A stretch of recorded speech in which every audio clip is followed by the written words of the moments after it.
Welcome to Rajendra Tandon videos. We continue with the story of the birth of Gangaputra Devabrata, who came to be known as Bhishma. He was born to Ganga and Shantanu, the king of Hastinapur. Ganga had disappeared with him after his birth. She educated him in Vedas. She also trained him as an archer.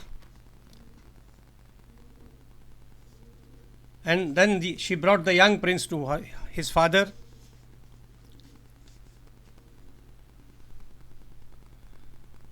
Holding his right hand, she appeared before the king, Shantanu.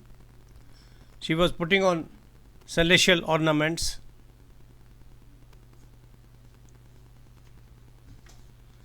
The king could not even recognize her. She had grown to be so beautiful after she had left him years ago.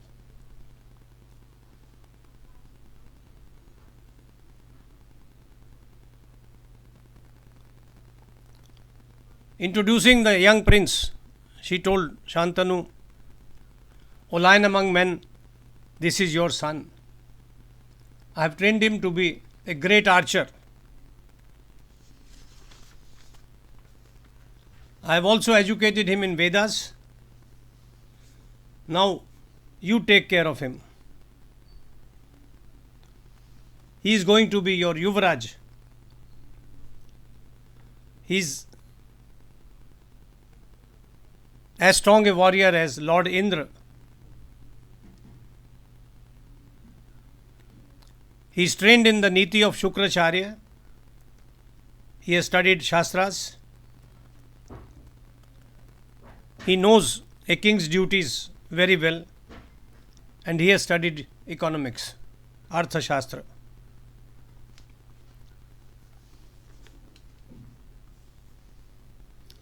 Shantanu was delighted. A son he had given up as lost had come back to him, trained in the use of armaments, educated in Vedas, in Arthashastra, in Niti Shastra, and in all other parts of education which he required as a future king. The young prince glowed like the sun. Shantanu brought him to his kingdom Hastinapur, which was as well laid out as Amravati in Swargalok.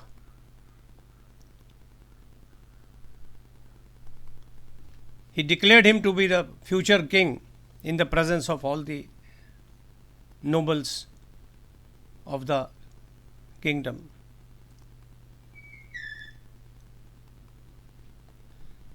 As Shantanu settled into a quiet life, he decided once again to go hunting. He went to the Yamuna banks into a forest, and there he was attracted by the scent of a woman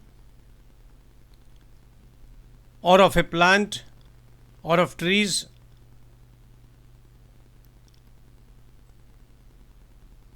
He did not know which one, but he followed the direction from which that scent was coming. And there, on the Yamuna bank, he noticed the daughter of a fisherman who was as good looking as any Devakanya. Her eyes were black. She had a beautiful body, sexy. The king was excited.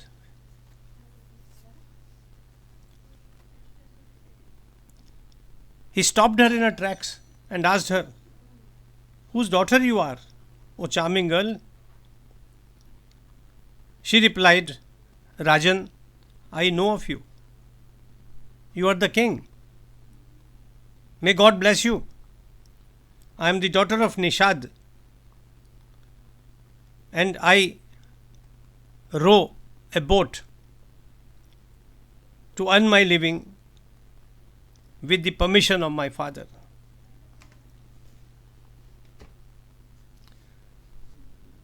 I have included some paintings by Ravi Verma which show this particular meeting, as well as some portraits of the young fisher girl.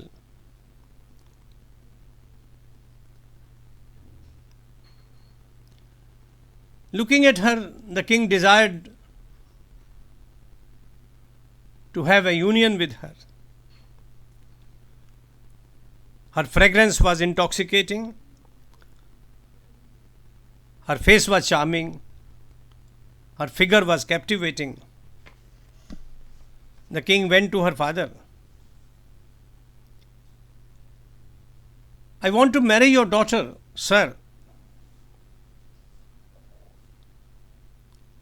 The fisherman replied, "O mighty king, I have been worried about her marriage since she was born. I want to find her a good match, but I have a desire vis-a-vis my daughter. And if you want to marry her, you have to fulfill that desire. You are a truthful man, you know your dharma. Whatever word you will give me, you will keep it, I know. I would give her to you in marriage. I know she can't have a better husband. I don't have much of a dowry to give, but I want that whenever a son is born from your union, you would declare him to be the future king." The poet writes, although Shantanu was burning with a sexual fervor, he wanted to make love to that charming girl, but he could not grant this wish of her father. He had a grown-up son already, Devabrata, Gangaputra. He was mentally disturbed. He wanted that woman badly, but he returned to his kingdom, where he was unable to attend to his duties. Devabrata noticed his father's sorrow. He came to him. "Father, you are the ruler of the whole empire, but I find that you are sad all the time. You are silent. You seem to be meditating. You don't ride a horse now. Your glow has dimmed. You are pale. You are weak. What is ailing you, my father? Tell me, how do I help you?" Shantanu replied, "You have understood it correctly. I am worried. You are my only son. You are all the time busy in improving your capability to use armaments. And I think of my death. My time will come. I am growing old.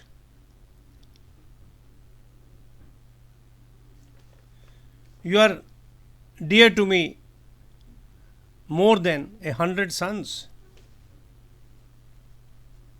I do not want to marry, but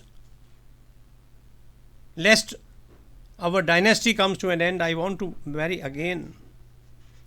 I want to have a wife. I want to have children who would be in addition to you.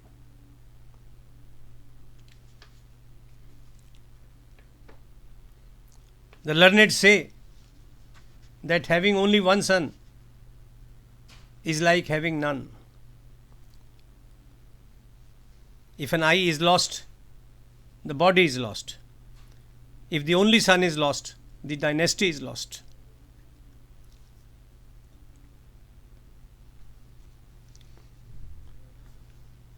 The progeny is more important than even one's duty and one's learning. You are a warrior, Devabrata, but you are busy all the time in training, in education, in learning things. The day you give up for any reason, how would my dynasty continue? Devabrata thought over all this.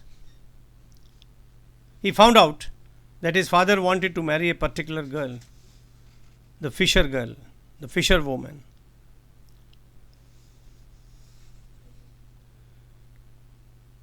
He probed the charioteer of his father to find out the truth. The charioteer said,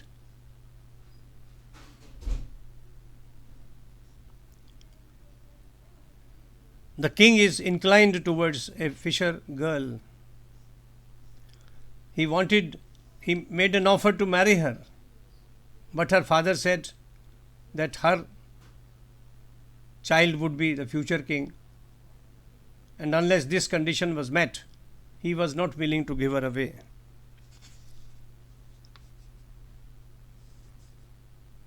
Devabrata thought over it and he decided to make a move. He went to Nishad Raj.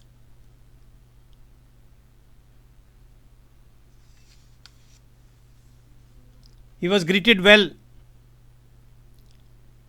The Nishad Raj said,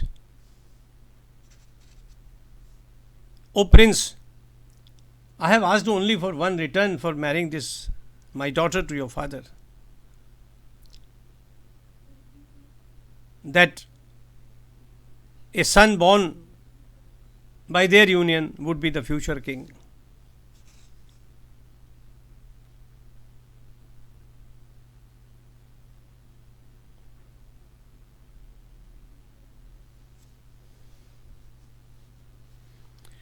She is not my daughter. She is the daughter of an Arya, like you. She is born of that semen.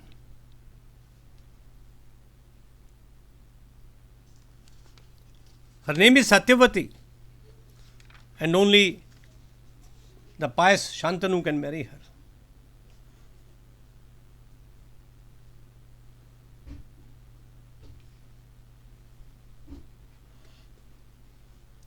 O Prince, if a son is born to her, he would not be able to stand against you in strength and glory.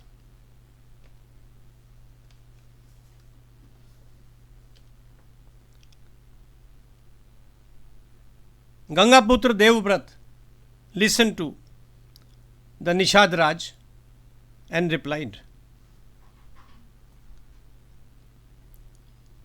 "I take a vow. Listen to me carefully. I take a vow. I am going to say something which nobody has said in the past, nor anybody would say so in the future.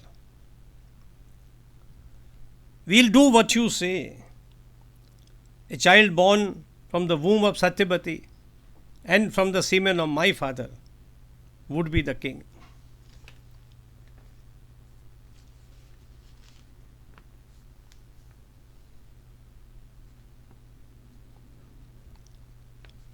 But Satyavati's father had not done with whatever he wanted to say. He said, "O Prince, I want you to make a further commitment. Supposing you marry and you have children and they fight with my grandsons, it would be a problem.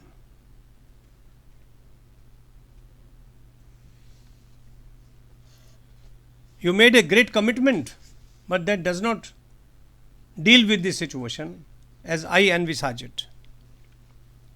Your son is not bound by your vow, your pratigya.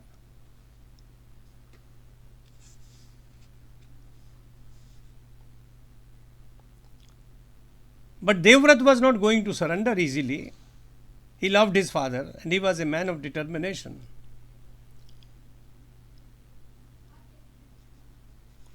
He said, "Listen to me, Nishad Raj.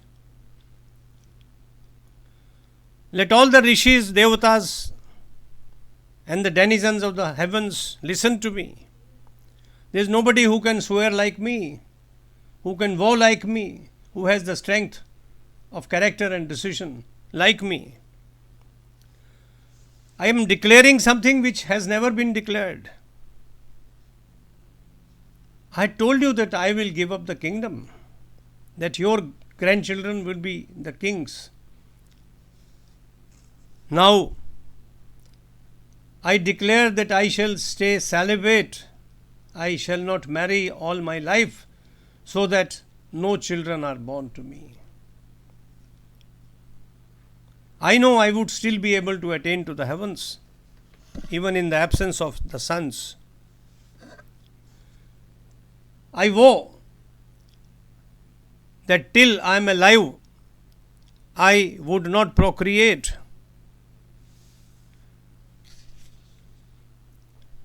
Nishad Raj, give your daughter in marriage to my father. I am giving up not only a kingdom, but even sexual activity. I would stay brahmachari all my life. This is the truth, and this is my pratigya."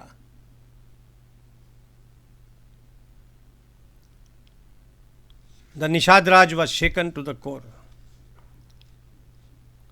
The devatas, apsaras, rishis from the heavens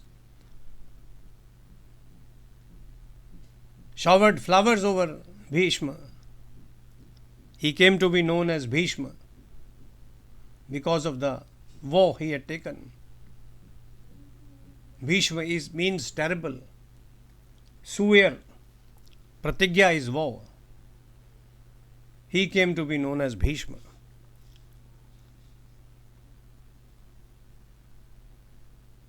He asked Satyavati to get into the chariot. "Mother, please be comfortable. You will be my mother," with immediate effect. He brought her to Hastinapur, handed her over to the king. Shantanu was delighted, happy, and he blessed his king. "Devabrata, I bless you. Nobody can kill you. Death would come only when you desire it. You would be free from the power of Yamaraj. That is my blessing. That is my vardhan to you. You would live as long as you want. Only when you say yes, Yamaraj would be able to take you away."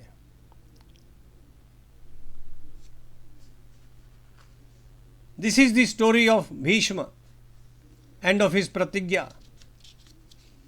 It's one of the most captivating chapters of Mahabharata. The results of his vow would be seen in the times to come. Thank you for visiting this site. Thank you for listening to me. More in store in the future from Mahabharata, which is a treasure house of great stories.